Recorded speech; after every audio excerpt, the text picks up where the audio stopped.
Le CTM, Festival de musique et d'art visuel à Berlin, a été boycotté par plusieurs artistes. Ils dénoncent la position de l'Allemagne vis-à-vis d'Israël qu'ils jugent trop complaisante. On vous explique.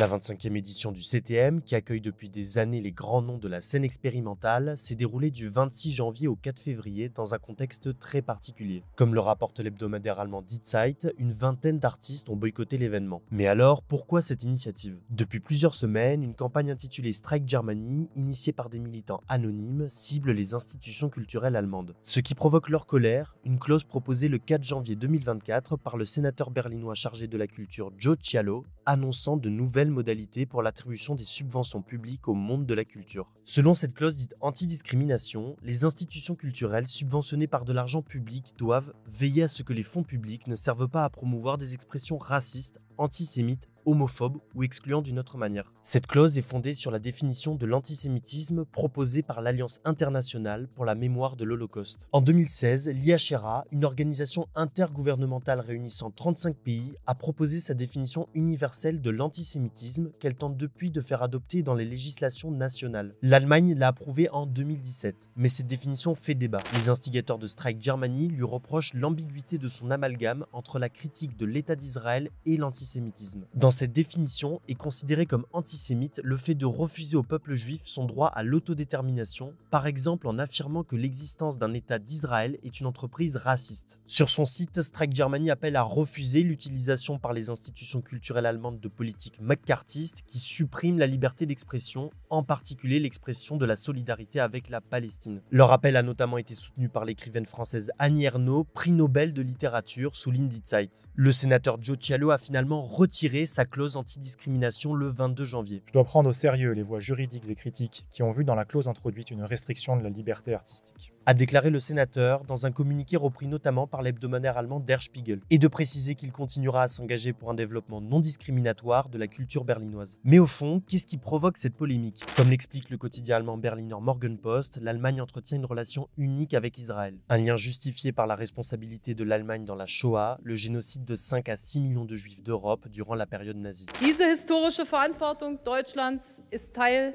der Staatsräson meines Landes.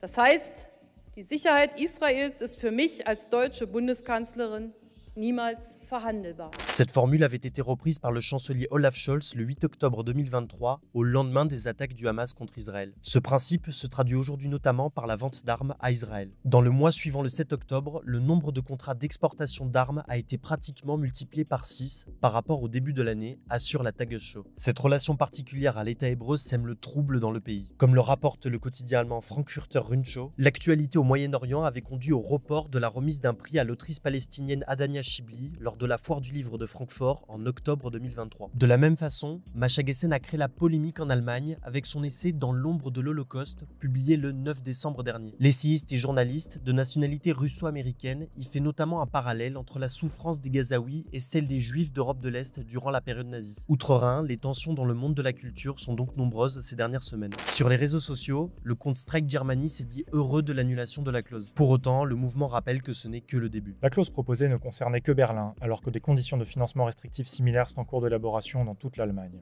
Strike Germany a également appelé à boycotter la Berlinale, célèbre festival de cinéma organisé dans la capitale allemande du 15 au 25 février.